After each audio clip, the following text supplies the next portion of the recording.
Good afternoon, everyone. Here is Zheng Kai-Xu from the National Central University. Welcome to the third GIS online course.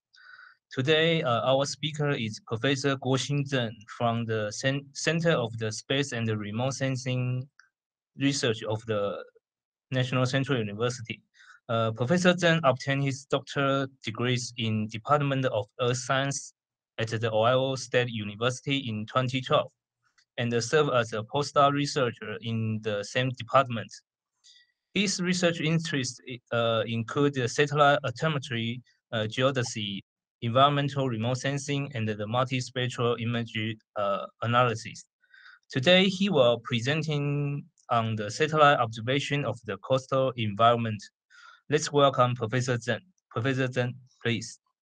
Okay, good afternoon. I think most of you stay in this. This is a GIS online course, I understand, but somehow this satellite observation plays a role of data provider. So most of the time you need very reliable automatic observation, identification, or some analysis from satellite data. Then you can ingest into a GIS system. So as a data provider, that I gonna show you some coastal observation that could be given by repeated satellite data. So the title is satellite observation of coastal environment because I try to cover satellite observables near the coastal area. So not into the open ocean, but from the coastal land to the intertidal area to the shallow water and to a touch of the open ocean.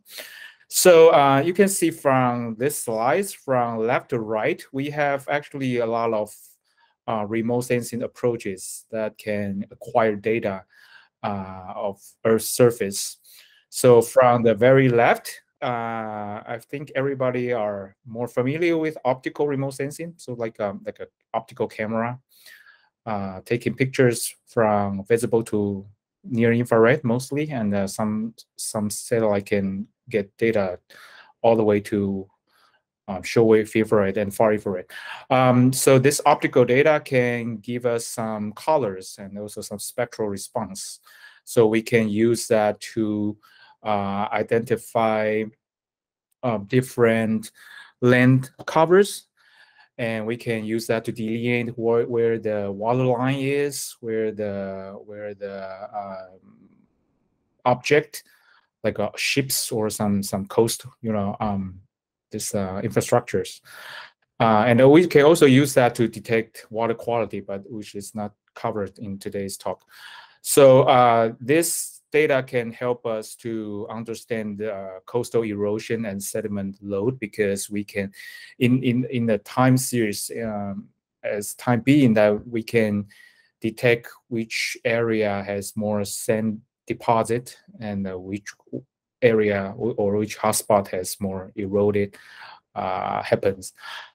And we can also detect water line, water quality, and the lens classification, as I just said.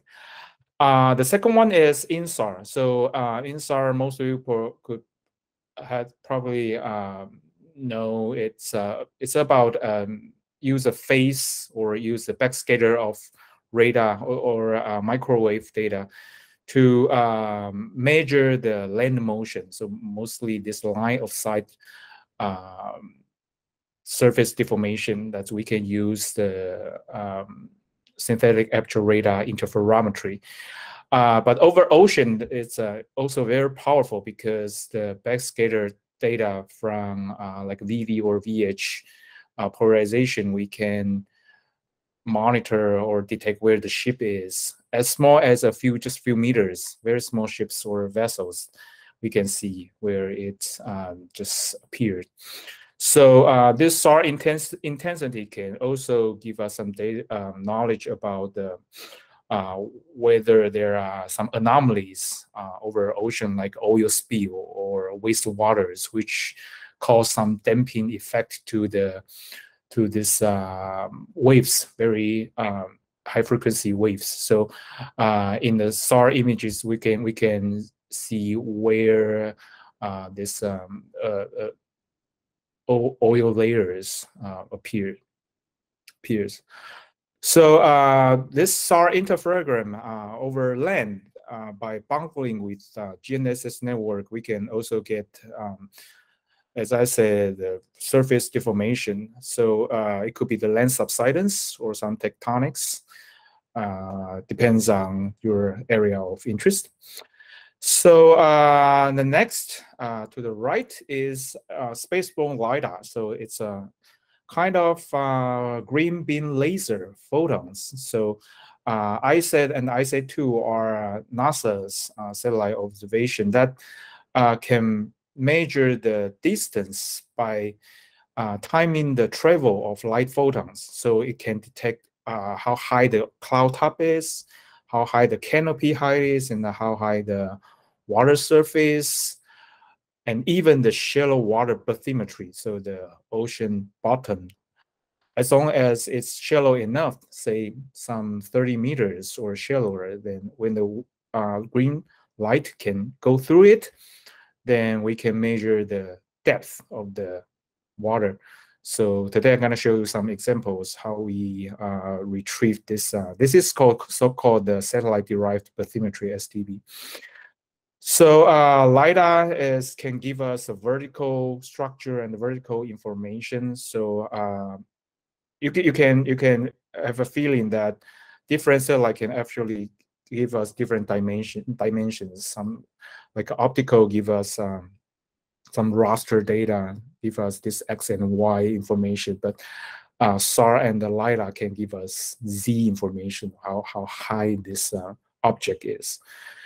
And to the very right is the radar altimetry. So radar altimetry is an instrument, as a sensor, measuring the elevation of sea surface. So in a very long time aggregation of observation, then we can have a sea level rise rate. We can get what is glacier depletion rate by measuring this thickness change of glaciers or ice field, ice sheet, and so on.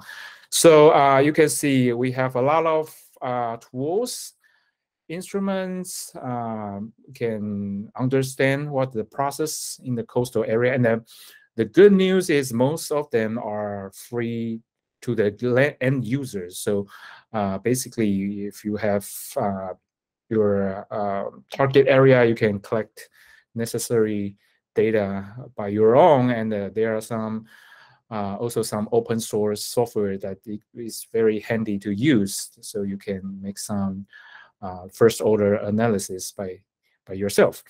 So today I try to cover something from ocean to the land area. So first I'm gonna show you some examples how to use SAR images to detect vessels and the suspicious pollutions by radar satellite. Then moving toward the land, then we go to the shallow water area to see if we can use LiDAR and optical satellite to derive the bathymetry. So basically, that's the terrain, underwater terrain, with a very fine grain scale. And the next one is that we use optical satellite to analyze which part has strong erosion or sedimentation hotspots along the shoreline. And next one is the coastal land area. So because in Taiwan we have some floodplains that people try to pump out groundwater for irrigation or some domestic usage. So we have some hotspot of land subsidence. I believe that some of the audience in your country, you also suffer from the same problem. So maybe give you some idea that you can use INSAR and the GNSS scheme to understand not only the rate or the trend of the land subsidence, but also the seasonality, also the cyclic motion of the land, because now we have very frequent revisit of Sentinel-1, the radar satellite. The final topic is to assessing the relative sea level rise. So I believe everybody knows the sea level rise rate is about 3.5, 3.8 globally millimeter per year. But for some particular area where the land subsidence coincidentally happen, then this is so-called relative sea level rise. The sea level actually rise much faster than you can imagine because the land is actually sinking. So try to identify some hotspot or some vulnerable area in Taiwan and to show to see how we can like act in advance when we realize this phenomenon already. So this is the first topic. I try to monitor some vessels and the suspicious pollutions by radar satellite. So the technology is to use very common, very handy. It's already some 7 years to 8 years Sentinel-1 data provided by European Space Agency. So ESA put this data to the public for free since the first day of Sentinel-1. So it's a C-band radar. So basically the wavelength is 5 centimeter. So it's but because the resolution of well, either SLC or GRD, they have different maturity of the product, but the resolution say some 15 meters to 20 meters. So you cannot really detect very fine object, but for small vessels or this cargoes or even cruise, then you can find it very well. So to the left is actually the very generic processing of SAR data. So once you put that into like a snap, I believe many of you have already heard about the snap. It's a application platform for Sentinel data. So we can do some pre-processing, like to reproject the image, to mask out the land, and to convert this different unit, like a decibel, between the decibel or other units in the image. Then we can use the brightness of this backscatter data, the intensity, to find out where the ship is or some so-called anomaly over ocean, which is oil spill in this talk. So basically, we can use this data. Sentinel, it has 2 satellites, but now we have only Sentinel-1A because Sentinel-1B actually it experienced some technical problems since the Christmas 2 years ago. So we have Sentinel-1A now. It's 12 days revisited, but the descending and ascending is interleaved for some 6 days. So basically, we can use that to collect a very long time appearance of the ships. So it actually has different modes, as you can see from the center top image. It has a very wide swath, which is mainly over land, and street map over the coastal area, and also some wave mode is over ocean. So wave mode is to find out the ocean surface roughness, and we can use that as a proxy to derive the wind speed. But for coastal area, mostly we have street map or a wide interferometric mode. So we can have a very good efficiency, have a very big coverage of coastal area. So you can see in the typical image cover the harbor and also coastal area. You can see a lot of these stars. The stars is because the extremely bright of the ship objects cannot fully compressed in this so-called synthetic process of microwave of SAR image. So you can see it actually has a leakage of energy toward the line of sight, to the range and to the azimuth direction of the satellite. So you can see it's actually just like the stars in the ocean, very apparent, prominent to see. In contrast, actually, for some optical data, it's not that easy to detect shift because first, because of the clouds, this problem, and the second, because the contrast between ship and the oceans is not that easy to detect as compared to SAR data. So you can see the SAR data, we can actually label this object pretty well. So we have some examples that, because in Taiwan, that along the Taiwan Strait, we have a lot of hundreds to thousands of ships every day navigating through the this so-called Taiwan Strait.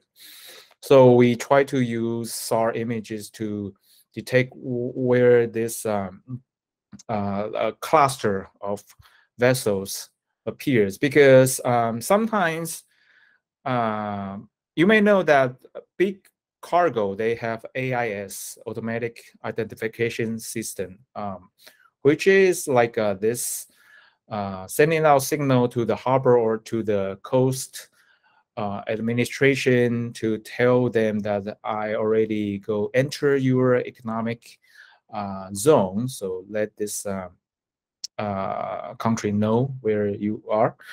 But sometimes for small ships, they are not. It's not compulsory for them to turn on this AIS system. So, but we still want to know how many ships or vessels around Taiwan Strait. So you can see that bottom left, actually, this is called Taiwan Shore. Taiwan Shore is a very shallow water area which has a depth merely some 10 meters to 50 meters. So some sand dredgers to pump out sea sand over there, especially 2-3 years ago. I think you may probably heard that from some news. So this kind of sand dredging is not only disturb the substrate and to resuspend this sediment. So it can also induce this nutrients in the water resuspend, so make this algal bloom, so algae, harmful algae or extra. So it's gonna degrade the water quality to some degree. So you can see where the sand dredgers appear, and the ocean has some disturbances, like this area in Taiwan Shore, and also in Lianjiang, so this island called Mazu. So some ships over there, they're gonna resuspend the sediment, and we can actually easily to distinguish this sediment resuspension and other wake waves and coastal plumes by using optical data. So basically, it's not a regular navigation of a cargo or just so there are some activities over there. So we want to know where and what is the spatial temporal hotspot of this cluster of ships. So actually, from the social media, etc., we also have seen these pictures over there. So we use every single SAR images that taken in that area. And first, we use a so-called CACFR. It's basically, we cite this method from other literatures. We use that to detect how many ships in the image. And by using the morphology, we can also detect whether it's only one ship or it's actually two ships that are close to each other.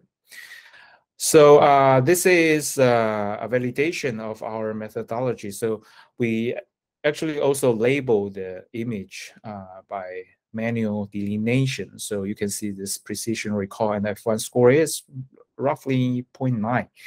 So basically, we can see the accuracy is about 90%. So while there are definitely some missing or some commission errors in the image, because sometimes this object over ocean or a very significant waves that is also going to pollute the image, and sometimes we gonna misclassify the ships. So this is the time series. So we can analyze spatially and temporally. So this is a temporal evolution of the ship clusters in these two areas. Actually three. So the top is Taiwan Shoal area. Sorry, the top time series actually the very south, the bottom of the Taiwan Strait, and the second time series is Lianjiang County, and the bottom Jinmen Island is actually the middle of Taiwan Strait. So anyhow, you can see that this is by months that we count every single image, how many ships in that image. That you can see that in each area they picked around 2019 to 2020. So if you checked back those news, you would see some news reports say a lot of ships like navigating through Taiwan Strait. Their activity is mainly in spring and also in autumn, because in summer there are some storms like typhoons, cyclones in this area, and in winter there are very strong monsoons, so not easy to have some activities over there. So you can see there are two peaks, spring and autumn, and they picked in 2019 to 2020 in almost all three areas. So basically, once you get the data, you make some preliminary detection results, then you can have a very big scale of analysis by putting them onto a map. So this is a special hotspot. So you can see from 27 to 2018, 2019, 2020 to 2021. So you can see this cluster of ships, the sand dredgers, actually they migrate from place to place. Sometimes when they have the shallow part of the sand has already dredged out, then they need to move to the next place with the shallow terrain that they can take out more sand. So this is in Lianjiang area. So you can see we also see the migration of the hotspot, but it's not that obvious compared to Taiwan Shoal area. So you can see that this color bar means what is the probability when we detect the ships over there. So it's per actually 100 to 10 to 10 kilometers. The unit here is a typo. It's per 10 to 10 meters. So it's 100 kilometers. What is the chance? So for example, 0.5 means there are 50% of chance that we use a Sentinel-1 image to find one ship in this grid. So by cluster all these ships together, we can have this heat map. So it's very interesting to see what is their route and how they migrate all together. So the next topic is about to check the ocean pollution. Sorry, this is some Chinese characters, but let me explain that. Once again, this is the sun. So this is left part is the passive remote sensing. So optical remote sensing means that they sense the spectral response from the reflection of sunlight. So once there are algal bloom or sea dome or other suspension sediment, then we can use optical satellite images to detect that. But for oil slick or oil spill over ocean, we have another mechanism. So it's so-called the back scattering. It's actually damping the propagation of the waves. So basically, these gravity waves, when they go into the oil slick, has a smoother waves. So basically, SAR images that aim to detect surface roughness, they have a very clear boundary between water and the oil because their density, you can say their density is different. So we can use SAR images day and night because the repeat time, this local time, mostly 6 a.m. and 6 p.m. So it's day and night repeat cycle. And optical data mostly take images 10:30 a.m. so they can complement each other. So here are some examples that we use SAR images to detect. So this is in 2017. There is one cargo called Sarvin. So basically, in this image is that because they release the image about 5 to 6 hours or 4 to 6 hours after acquire the data. So every time when the new images go into the catalog, we download that and check if are any pollutions. So you can see this is our baselines of Taiwan. So you can see that here is a pollution, very clear. We try to overlap that with AIS, automatic identification system. So it matches very well with the tracks. These ships just passed through several hours before. So actually, this is the case that our EPA, Environmental Protection Agencies, they find this Sarvin. Their how much is this? It's about 30,000 US dollars. So it's actually they paid this penalty by polluting in our area. So this is another case. Taihua is actually the passenger cruise that travel between the main Taiwan island and the Penghu islands. So they also dispense some wastewaters while mixed with some pollutions that in this area. So also detect by Sentinel-1 images. So maybe in your country you can find out some coastal SAR images and to see if there are pollutions nearby. It's very obvious that you can see when there is a contrast of backscatter numbers or strength, then and once you find out there's some feathering effect, then there are high possibility as oil spill. We actually put this service into operation. So anytime when there is a ship that stuck somewhere over a coral reef or they just lost their engine, they lost their powers, then we gonna have some emergent acquirement of satellite data. So keep monitoring whether there are some oil spill. So like this is a KLC2 near Jinmen last October. And so we keep tracking the spot of where the ship is for at least 1 week to 2 weeks consecutively. So this is another Sheng Lilun and the junior and also Xinshun #1. Actually, it's this ship's sunk. It's actually at the ocean bottom at this moment, but they have already pumped out all the oils that in these ships. So actually, for any emergency case, that we will use all this optical and SAR images to keep tracking whether there is a leakage of wastewater or oils for at least 2 weeks.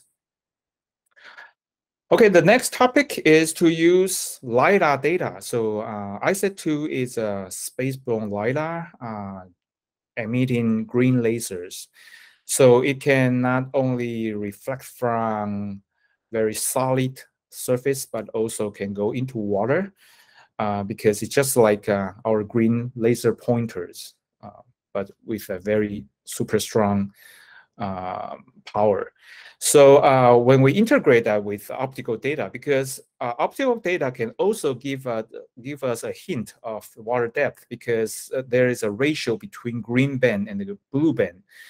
By taking the log ratio in between, we can sort of estimate how deep the water is, because the spectral attenuation of green light and the blue light is different in water. So it's based on the Beers-Lambert law. So we have this kind of study to derive bathymetry. So here is an animation that I hope you can see that. Let me see if I can make it run. So the idea is like ISAT-2 has 6 green beam lasers that emitting at the same time. So basically, for any area covered by these 3 pair of green lasers, it has 6 tracks of laser photons. So it's just like LiDAR, we have point clouds. So you can see when it goes through a shallow water area, you can see the first refraction is from ocean surface. And here are some following reflection of photons from the water column and all the way to the sea floor. So you can see that there are different layers of photons. This satellite has a very special design because the very high repetition of green photons. So every 70 centimeters, there is a new footprint of the laser, or this spotlight kind of hit the land every 70 centimeters. And the radius of the footprint is about 5 meters. So the diameter is about 10 to 15 meters. So a very accurate pointing accuracy, hit a very small spot. So we can use that to check the elevation of different land canopies and also ocean bottom features. So let's take one track as an example. So you can see that there are 2 layers of photons. So we can use some filtering strategies to remove the sea surface and try to estimate how deep the water is. So we first remove this ocean surface. We first compare the ocean surface level with some time model, like a Denmark Technical University. DHU-18 is a very good global time model. So we compare whether the surface topography is correct or not. Then we can remove the ocean surface and try to filter out those volume scattering of photons. So then we can get a very clear seafloor features. Then the next step is to do the so-called light speed correction, because green light, when it go into water, the travel speed is slower than in the vacuum or in the air. So actually the time is overestimated because the travel speed in water is slower.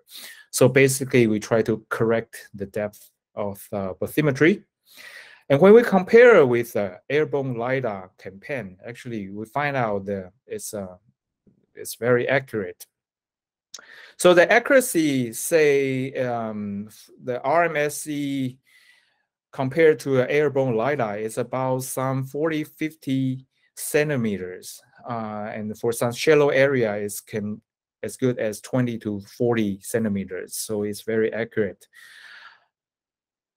But the disadvantage of IC2 is because it only has covered 6 ground tracks. So basically, it's another raster data. When we want to have a map, the full map of an island, then we need to synthesize this data with optical one. So we use Sentinel-2 data to train the image by using this IC2 anchor point, because it gives us some control points, so we can use that to train a mathematical model in optical image. And Sentinel-2 actually has hundreds of images, more than 300 for any places that in the inclination, well, globally. So basically, we try to test every single image and to find out the best image that we can use to derive the bathymetry. So this is a very empirical equation. So this is from Stump et al. 2003. The green band and the blue band, when take a log ratio in between, then it has a relationship to the depth of water. So once we have the IC2 control point, we can use that to solve this coefficient A, B, and C. Then we can have a good nonlinear model. Then we can apply that to the whole image and get the, this is called the navigation chart. So it's a map of depth. So we can find out which one is the best image, which is not. Then we can cross out, just take out those images and just preserve the good one and make some moving average, make some weighted average and so on. Because for one single image, there are some cloud covers, so you need to remove the cloud parts and maybe restore the bathymetry by using another image. So you can put all the images together. So this is the accuracy. For the water shallower than 10 meters, the accuracy is about 1 and 2. 20 meters, accuracy is about 2 meters. So basically, an empirical number is about 10% of the depth. So we actually mapped some islands in globally once it is composed of coral reef. So because the water is clear and it's shallower than 40-30 meters, then we can understand what is the erosion and also sedimentation, and also what is the changes after cyclones. Sometimes the depth of all these islands, it becomes reshuffled and so on. Okay, so let's move in one step toward the coastal area. So this is the coastal intertidal zone topography. So we also have a strategy, a workflow, how to reconstruct this so-called intertidal zone digital elevation model. It's important to understand whether there is anthropogenic or nature forcing of the coastline to the coastline, because sometimes when there is a dike or some man-made construction happens, then it will alter the formation of the coastline. So this is our approach. We use also a series of optical images and try to use the water index to delineate the water line.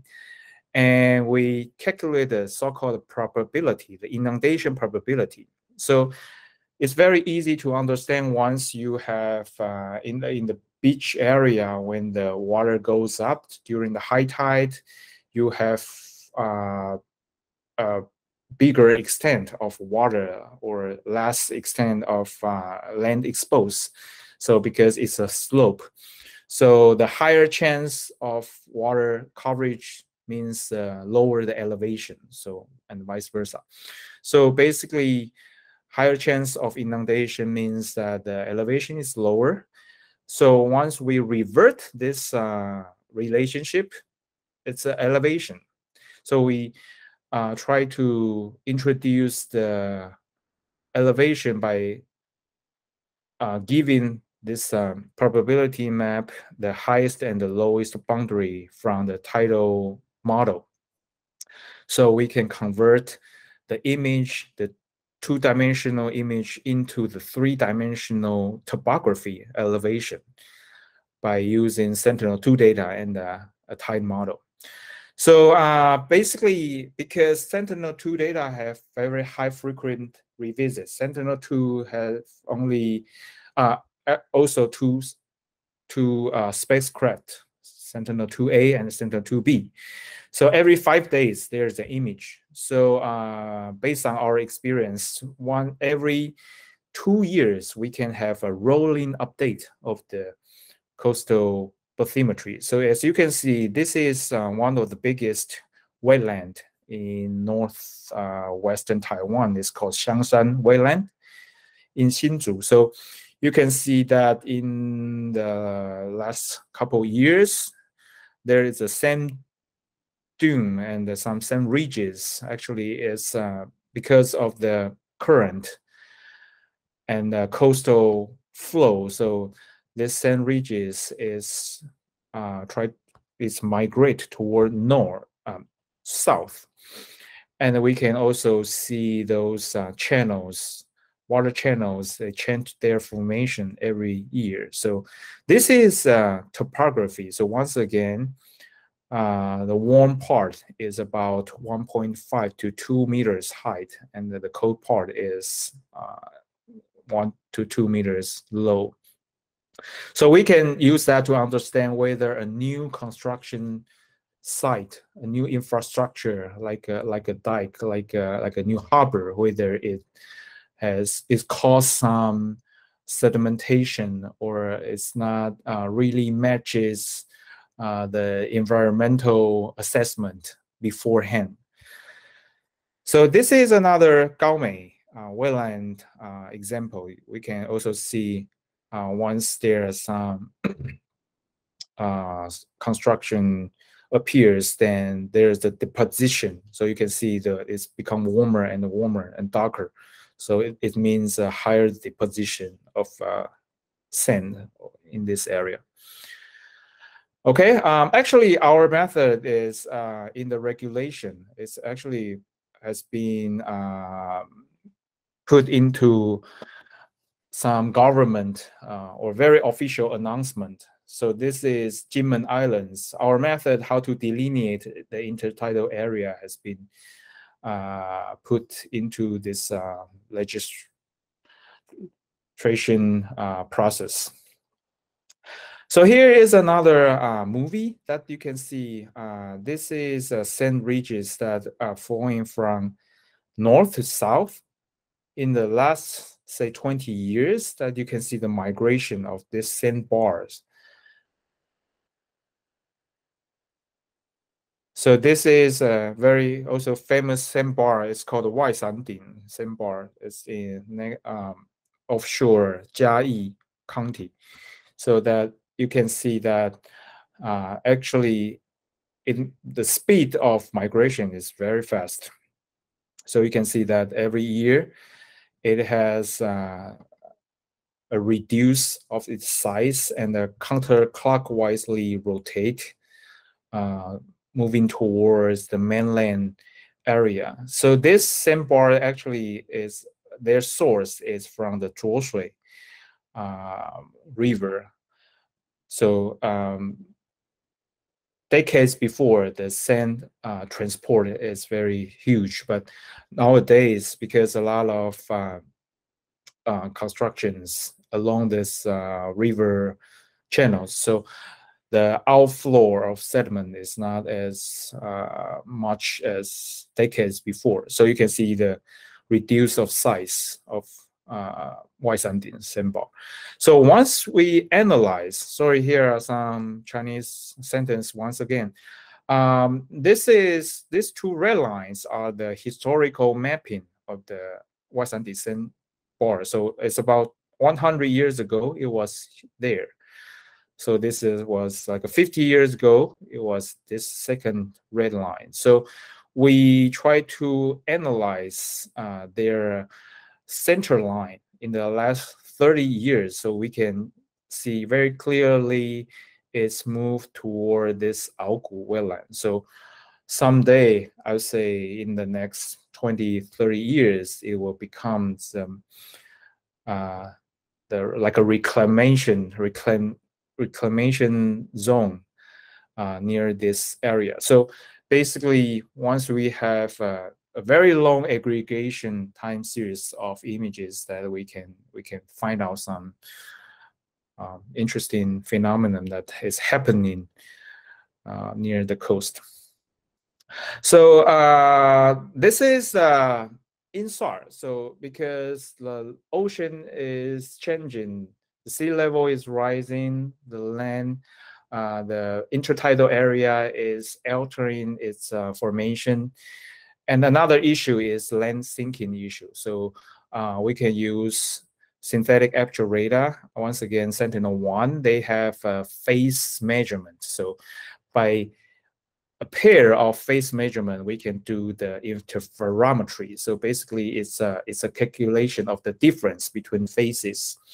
So along the raster data, once you have the difference of the phase, then we can unwrap it. So unwrap means that you integrate the displacement from the reference point all the way to the field that you try to calculate the motion speed of the land. So it's like this schematic shows the first images is taken in blue and the second is taken in black. So you can see there is a change of the phase. Then we can use that to recover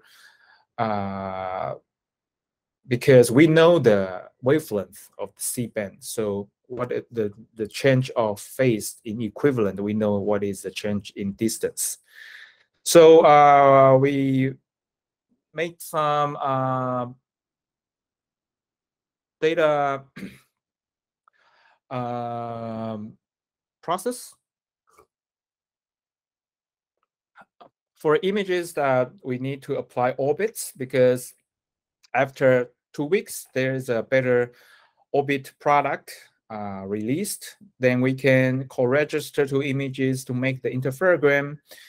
And because the INSAR basically it's affected by the topography itself, so we need to remove reference topography and then unwrap the face and so on. So basically, it's another topic. So INSAR and the PS INSAR is another topic, but we can. It's a very good tool to find out what is happening in the coastal land. So let me just go directly to some preliminary results that we apply this technique in Western Taiwan. So you can see that we have a series of subsiding hotspots from Zhanghua, Yunlin, all the way to Pingdong. So you can see before the water resource agencies, they use leveling to measure the subsidence area. But however, leveling, it's just have regular routes. They can only be done, well, depends on the budget, but mostly they are done in once a year. So spatially and temporally, it's not very efficient to understand which part is has the very strongest sinking rate. So INSAR becomes a very good tool.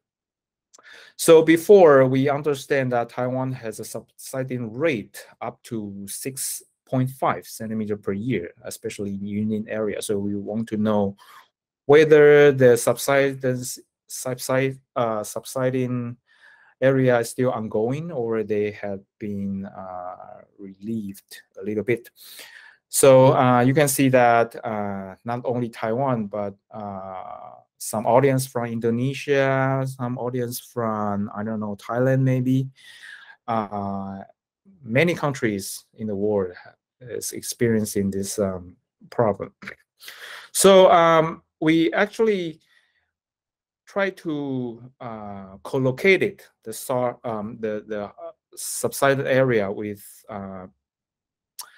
some GPS stations and the groundwater wells. We want to know what is the cause, what is the causality of the land subsidence. So we try to lay out different data together. And we want to know which season has the strongest land subsidence. So we pick up this area. So this area has agricultural zone and aquaculture zone. So agricultural zone because they pump water, try to irrigate, for example, paddy rice and other agricultural products. And for aquaculture zone, they also need groundwater because they try to moderate. They try to heat the waters, especially in winter.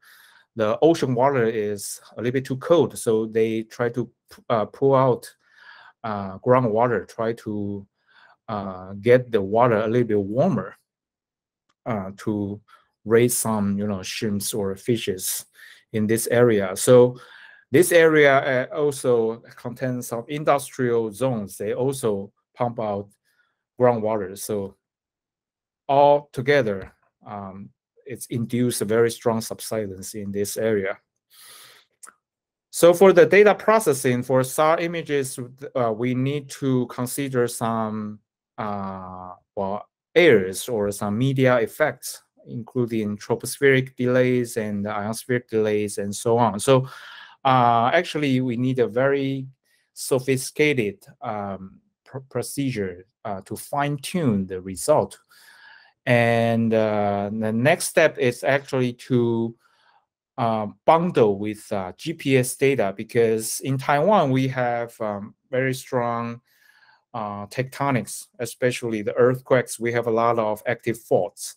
So over the whole islands, we have 400 to 500 GPS stations try to monitor the land motions. This stations is very good control point. Once again, it's just like LiDAR, ISAT-2 in the bathymetry case. GPS give us a very good information, what is the exact motion of the land based on a ellipsoid. So they have a data idea in the measurement. INSAR doesn't have any data because it's just a comparison between two face images. So basically, it's a free coordinate system. So once we bundle that with GPS, we can get the exact movement of the land. So for INSAR images, we use GPS as anchor point. Once there is a difference between GPS and the INSAR data, then we say, okay, our INSAR data must match the result observed by GPS. Then we can have adjustment of the deformation, then get a calibrate displacement map. So give you a time series of data before GPS bundling calibration that you can see, because the SAR images itself contains some media air, it contains unwrapping air, it contains actually a lot of effects. So basically, in the raw time series, you will find out some anomalous or some very strange movement of the land. But somehow after the calibration by using GPS, then we can have very consistent rate of land motion. Spatial temporally, you can see that there's a very gradual change of the land. So basically, once we validate that, once again by an independent GPS station, that we can get the accuracy of the measurement is about 1 centimeter. So for every interval of a image pair that we can measure the surface deformation at the accuracy about 1 centimeter. So you can see that compared to different GPS stations, the time series matches better. This green dots is after calibration, the time series of INSAR data matches better with red GPS line, in contrast to the blue circles, that those are the data without calibration. So once we get the reliable data, then we can do some analysis. So you can see that for every season, we make a subsidence map that you can see that in 2016 and 2017, we can see that actually has a very strong relationship between precipitation and also the phenology of paddy rice. So in the time series, these green lines are the NDVI of paddy rice. So you can see that the NDVI changes between 0.2 to 0.8. There are 2 cycles because in this area, the paddy rice has double crop. The first crop is the first half year, and the second crop is the next 3 months. So you can see the NDVI has 2 peaks in a year. And also you can see the rainfall. Rainfall has some difference. This is the rainfall in 2016. This is rainfall in 2017. This the histogram is accumulation of rainfall, like some hundreds of millimeters per month. So you can see when we compare with some whale data. So this is the blue line is a groundwater table, and the brownish line is a surface deformation. So you can see that there is a contrast cycle or phase between NDVI and the ground motion. So you can see when this NDVI it's increase, which means when this agricultural practice starts, then they pump out water. So you can see the water table decrease and the land go down. So from different stations, they have generally the same phases in these 2 years. And we can also see some spatial hotspot. You can see in this first year, the rainfall is rainfall rate is higher than the second year. So in 2016, you can see the land over here is warmer. Warmer means that when the water, the rainfall water is go into this pores, it will increase the porous pressure. So the land actually will, well, it feels like it's bounced a little bit back. So you can see the land subsidence is not obvious in 2016 because the rainfall rate is higher than 2017. It's drier in the second year. So you can see the land actually sink a little bit more than 2016. So you can see that the same appeared in the third season. And what you can notice is that once the paddy rice it grows, the land actually it sinks. So maybe in your country you can also do this kind of analysis to see if the water pumping from, well, you can differentiate whether the industrial or the domestic or the agricultural practice is the most the highest groundwater users. So we can see that there is a linkage spatially and temporally between land use and also our environmental factors. So if we plot in the map scale, so you can see that this blue area are the hotspot has the strongest vertical subsiding rate. And this is a time series that we can get the time scale view of that. And this is from the land use view. When we compare that with the density the paddy rice, we can notice some linkage, some relationship between our paddy rice growing and also the land subsidence issues.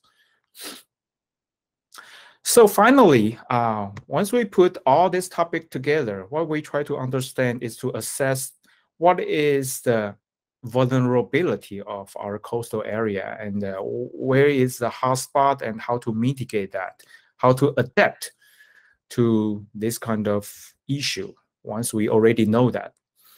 So this is a sea level rise rate, 3 to 4 millimeter per year. Actually, this is in the last 30 years, very static rate. But however, if we make a projection to the end of this century, so earlier in IPCC AR4, they use A1, F1, A2, and B1, those scenarios. And in the latest report, they use RCP. So well, it's in equivalent, means how much fossil fuels that we use and how much greenhouse gas in the atmosphere that play as a heater. So you can see that most of the projection tell us in the end of this century, the sea level gonna rise from 50 centimeters to about 1 meter to 1.2 meters. So that's the very extreme scenario. So let's use 1 meter as a benchmark. So it's in the end of this century, the very worst case is that this water gonna go 1 meter high.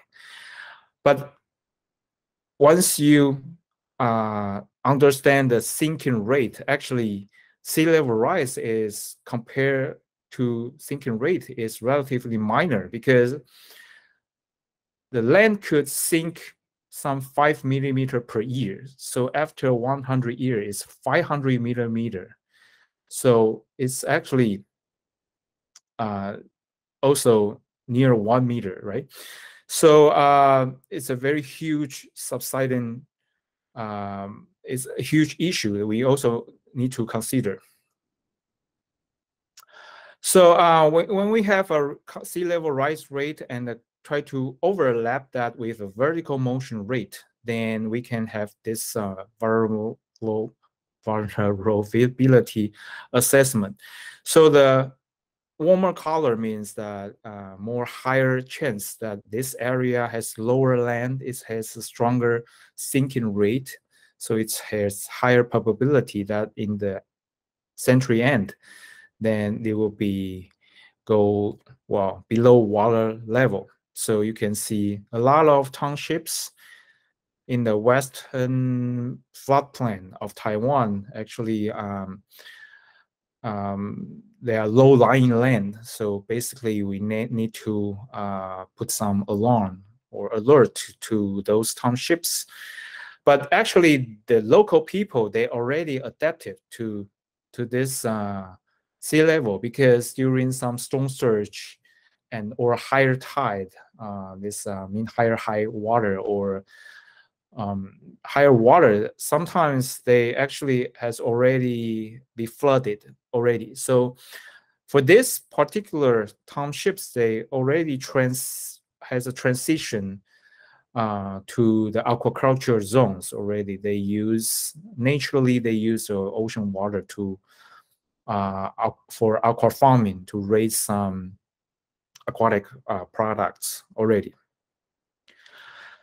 Okay, it's just 1 hour, but I try to leave some time for your questions or comments to any of the topic because I cover different topics and different satellites. Probably you are interested in one of this data, then you can ask more. So here is some take-home messages. We are in a very good era. Now we have a lot of open data. So of course that you can also purchase some commercial data products because they have higher resolution, they have better tasking capability.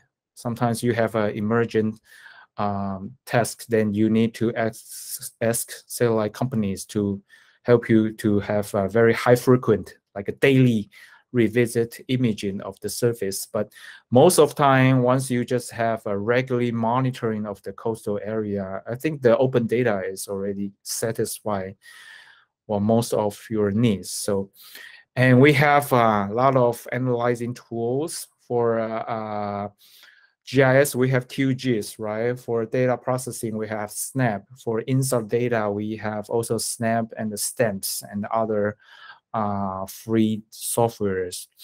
So, and there are a lot of functions, modules, packages that a lot of people already put in the GitHub or some. You can just download that tools and use it. So it makes this regular monitoring of coastal ocean possible. And we can use that to understand whether there are disturbances of marine environment, whether there are some damages to the ecosystem, or there are some alternation of the coastal line formation.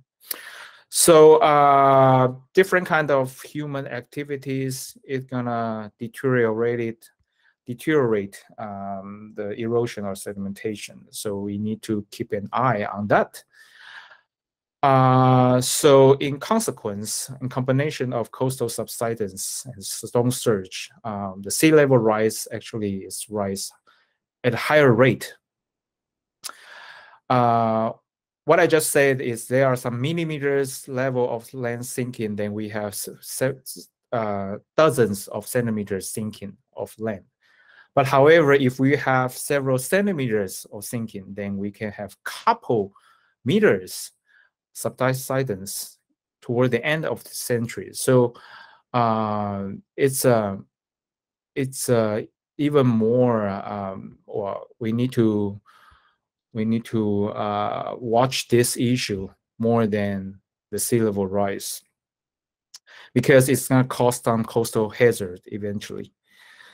So the last comments is that sharing experience and the exchanging data tools is very important, because sometimes some agencies or some researchers, they have GPS data, but if you don't release that, you don't exchange that with some INSAR expert, you cannot leverage upon these two data product altogether. So basically, some data product, they have a very precise point measurement.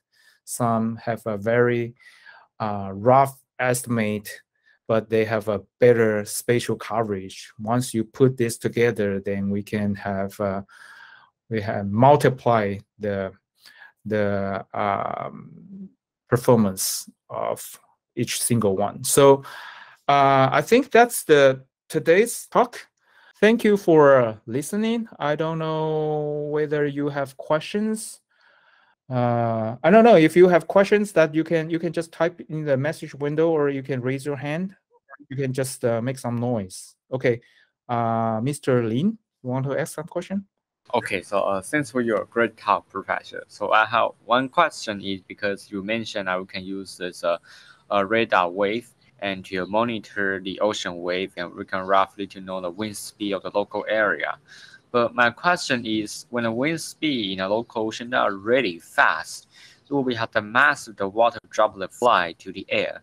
And in a cyclone or typhoon or local thunderstorm, this kind of environment inside, the density of the water droplet may end up high, so can reflection end up strong radar energy. And in a satellite observation, it may look like the surface of the ocean or the water wave.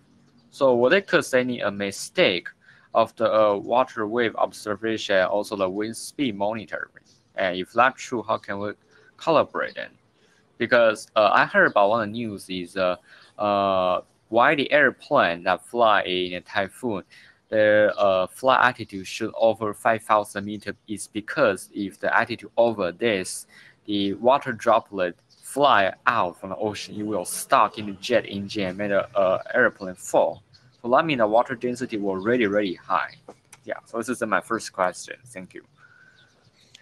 Okay. I am not really familiar with this water droplet. I won't call that evaporation, but it's some the moisture of air is getting bigger during the storm. So definitely this water droplets, it will cause some effect because it will distort this polarization, or they will make the delay, because in the transmission of radar waves, we assume that in the vacuum, the space, the vacuum space, but definitely it's not. So it will be affected by different wet and dry air pressures. So this kind of phenomenon eventually gonna change the intensity of the data, and also it will distort the phase a little bit. Over land area, we usually use a spatial pattern to recognize whether there are some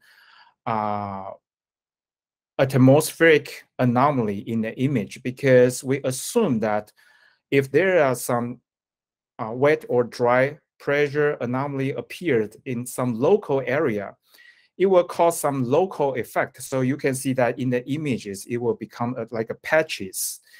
So it's not just like affect one single pixel, but it will has a wider range.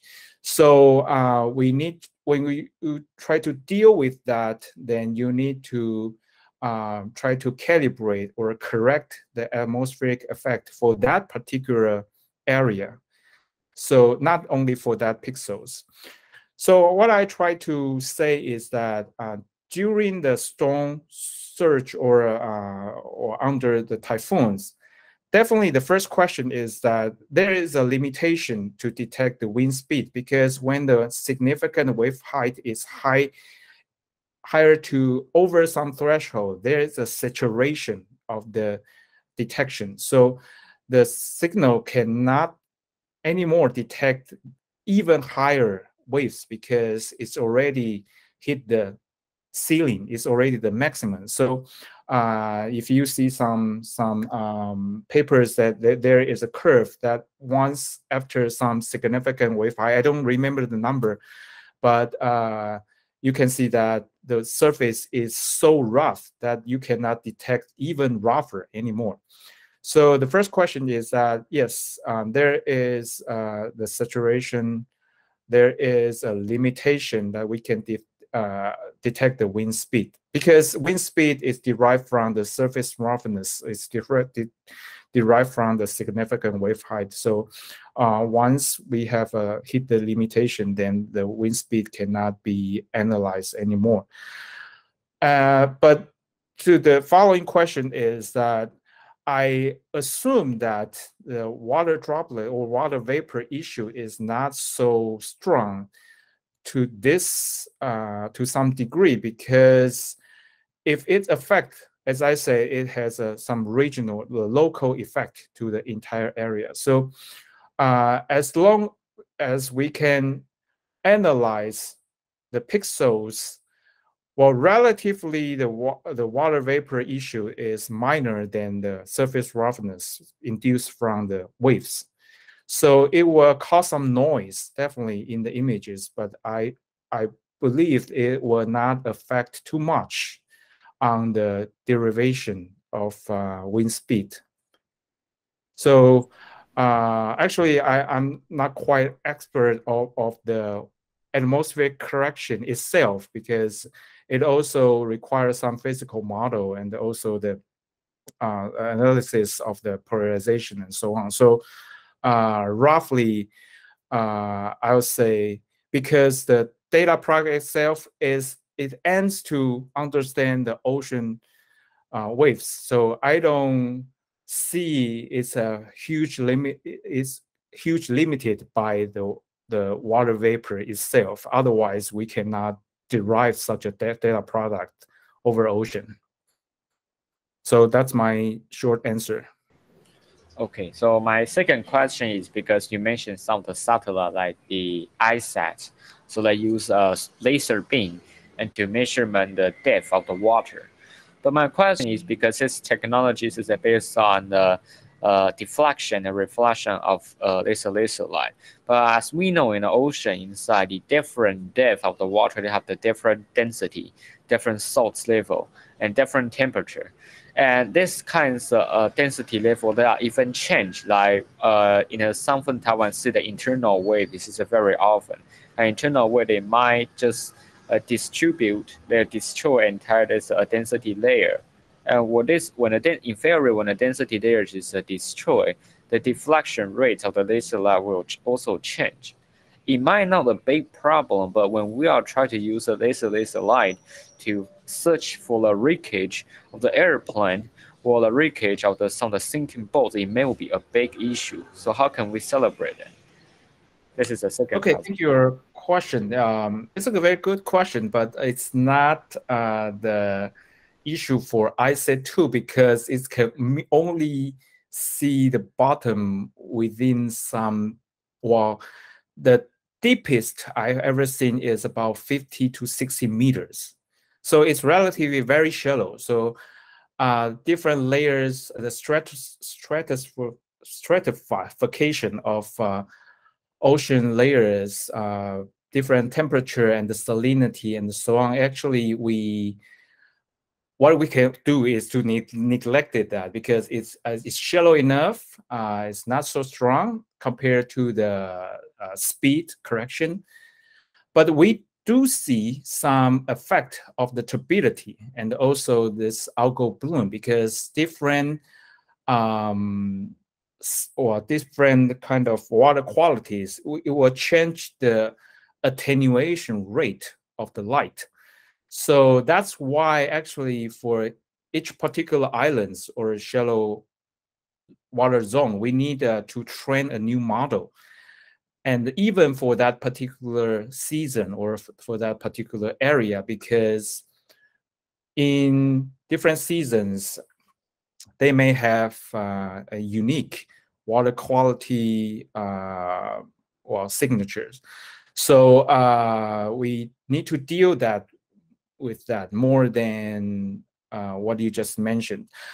Maybe it has some very ignorable effects that because our training model is sort of empirical. We have some ISAT-2 data already over there. So when we train this model, it's actually this regression of the points. It can actually try to reduce the effect of many airs already. So I believe that your this concerns is more important for the eco sounders for multi-beam eco sounders when the vessels go to the open ocean, try to scan. They need to consider this stratification of ocean layers. Definitely, in different area, they have a model for that. Okay, thank you. Thank you.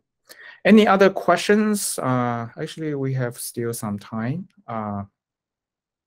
Well, Professor, I see a question in chat room from developers. Okay. Where to assess this software? In my research, we use Snap. So Snap is a Sentinel application platform. It's a good tool for pre-processing of Sentinel-1 SAR images and the Sentinel-2 optical images. And actually, it can also ingest Sentinel-3, Sentinel-6, different watercolor and other products.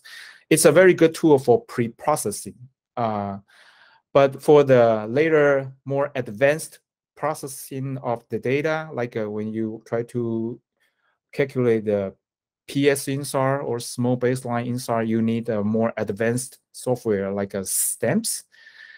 It's also, or GMT SAR. So it's also open source software, but it's more advanced that you need has some basic training before using that. And definitely we in our lab we also use some MATLAB codes, MATLAB functions for analysis. So it's not that open, but if you need some programs or you want to have a very focused applications or a very specific usage of that, you can just let me know. Maybe I can share some of our programs or some modules. It's in MATLAB and in some of them in Pythons, but not much. Then I can share that. Yeah, that's what I try to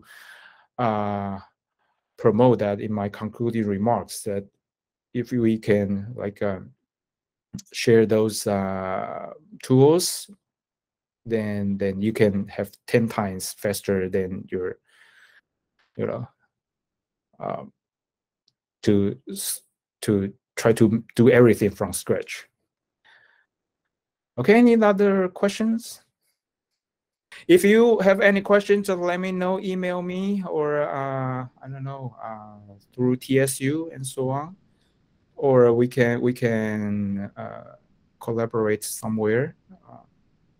Okay, then I think that's it. Thank you once again for listening, and thank you TSU for hosting this workshop. Thank you, Professor Tseng. Okay, thank you. Bye. Okay, I'll see you around. Thank you. Thank you.